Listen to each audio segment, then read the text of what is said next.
Also mein Ziel ist es, diese Motoren an meine Füße festzumachen. Das heißt, ich will jeweils pro Fuß einen Motor und ich habe mir jetzt nicht so viele Gedanken gemacht, wie ich das jetzt umsetzen will. Ich fange damit an, den Motor festzumachen an einem Flachstallstück und auf diesem Flachstallstück werde ich dann die anderen Profile festschweißen. Ah nein, ich habe meine Sicherheitsschuhe vergessen. Normalerweise habe ich ja die anderen.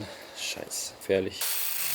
Für die Motorhalterung benutze ich die von den Hoverboards wieder. Dafür muss ich halt 4 Gewinde schneiden und dann kann man das einfach einklemmen. Da ist eine Spinne. Und reib ein bisschen, ohne es zu bewegen. Die Schraube so.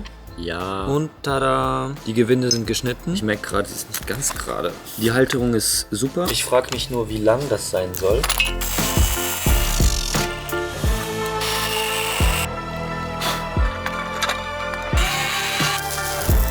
Jetzt habe ich das so schön festgeschweißt. Ich tue das schön gerade flexen, damit ich das andere Profil schön dran schweißen kann.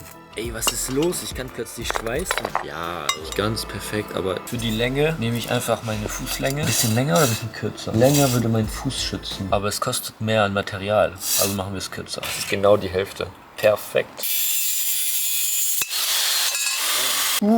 Gefährlich. Ja. Jetzt muss ich überlegen. Ich glaube so. Ja, auf der Höhe.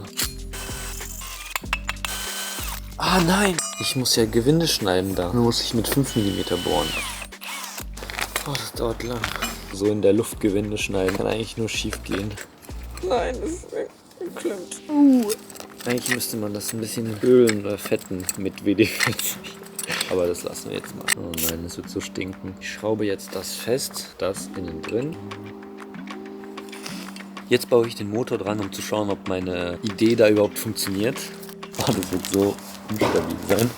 Das ist keine gute Idee. Ich denke, es wird unmöglich, damit zu fahren. Dadurch, dass es ein Rad ist, werde ich wahrscheinlich nach hinten geschleudert, wenn ich Gas geben werde. Noch schlimmer, wenn ich versuche zu bremsen mit dem Motor, werde ich wahrscheinlich nach vorne geschleudert. Und wenn das da auf den Boden kommt, also ganz schlechte Idee bis jetzt. Hier haben wir Entwurf Nummer 2 mit einem Rad hinten und der Hoverboard-Motor ist vorne. Zur Konstruktion, ich habe einfach die Motorhalterung an ein neues Profil dran geschweißt und hinten habe ich das ein bisschen diese ähnliche Konstruktion zur Seite und dann hoch, um das am Bein festzumachen. Das ist die Halterung für meine Füße. Komplett 3D gedruckt. Die Schnur wird durch die Löcher im gedruckten Teil geführt und um meine Füße festgezogen. Damit sie nicht nach hinten wegrutschen, habe ich zusätzlich eine kleine Stütze hinter der Ferse reingeschweißt. Dieselbe Halterung werde ich auch verwenden, um meine Beine an der Konstruktion zu fixieren. Um diese beiden Motoren zu steuern, werde ich die Controller FT85BS Version 2 von Flipsky benutzen. Und währenddessen drücke ich noch die letzten 3D gedruckten Teile, die hier noch fehlen, um den Schuh an meinen Fuß zu befestigen. Flipsky hat mir netterweise diese programmierbare Controller zugesendet. Die können von 4 bis 20 S und bis zu 60 Ampere. Und sehr interessant, ich habe natürlich 2 Controller, 1 pro Motor und diese beiden kann man parallel schalten, sodass man sie mit nur einem Gashebel betreiben kann. Das sind keine VESC-Controller. Um sie zu programmieren, braucht man das Flipsky ESC-Tool. Das hat bei mir ohne Probleme funktioniert, auch wenn es zuerst als Virus erkannt wurde. Ansonsten war es einfach und zuverlässig. Für die wichtigsten Einstellungen ist es ausreichend, aber nicht so flexibel wie das Open-Source-Tool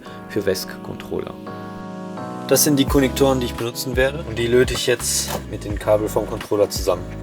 Für den Motoranschluss benutze ich T-Konnektoren. Bei mir sind auf jedem Motor diese Konnektoren drauf. Ich versuche auf jedem Controller sie auch drauf zu löten. Also es dauert schon ein bisschen länger am Anfang, weil man muss ja die Konnektoren überall drauf löten. Und das sind schon sehr, sehr viele Lötstellen. Aber wenn man das einmal hat, dann spart man viel Zeit damit. Also der erste Schuh ist schon mal fertig. Ich brauche natürlich 2 und deswegen habe ich auch schon den zweiten gemacht. Lass uns im Wald gehen und schauen, ob man überhaupt damit fahren kann. Ich bin noch nicht damit gefahren, also noch gar nicht. Aber lass mal die jetzt anziehen. 2 hours later. Oh. Jetzt muss ich die zusammen anschließen. Zwischen den beiden Schuhen gibt es 2 Kabel. Eins für die Stromversorgung, bei denen die beiden Controller einfach parallel mit dem Akku verbunden sind. Und ein weiteres, um die Controller zu synchronisieren, damit sich beide Motoren gleichzeitig drehen. Ein Kabel führt nach oben in meinem Rucksack, wo sich der Akku befindet. Und ein weiteres geht zu einem Daumengashebel, den ich in der Hand halten werde. Und jetzt brauche ich meinen Rucksack. Scheiße. Das tut so weh. Das geht nicht so gut. Mit dem Helm ist es besser. Akku ist angeschlossen. Oh, es tut so weh.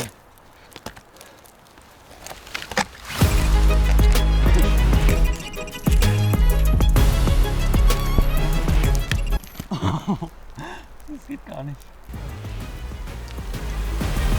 Also ich versuche schon seit 10 Minuten damit. Es geht gar nicht, also dadurch, dass die Reifen außen sind, muss ich halt mein Gewicht auch entgegenhalten, weil meine Füße tun sich so nach innen so biegen. Und diese Stütze an der Seite, die ist leider nicht lang genug, also die müsste ja bis zu meinen Knie hochgehen wahrscheinlich. Ich konnte nicht mal einen einzigen Meter fahren. Es ist einfach eine schlechte Idee. Ich werde diese Dinger ausziehen und nie wieder anziehen. Erstmal brauche ich 20 Minuten, um sie anzuziehen. Trotzdem muss ich sagen, das zu bauen hat mir echt Spaß gemacht. Lass mich wissen, ob dir das auch gefallen hat. Und danke nochmal an FlipSky, dass sie mir diese Controller zugesendet haben. Die Controller sind das Einzige, was hier ohne Probleme funktioniert hat. Ich bin frei.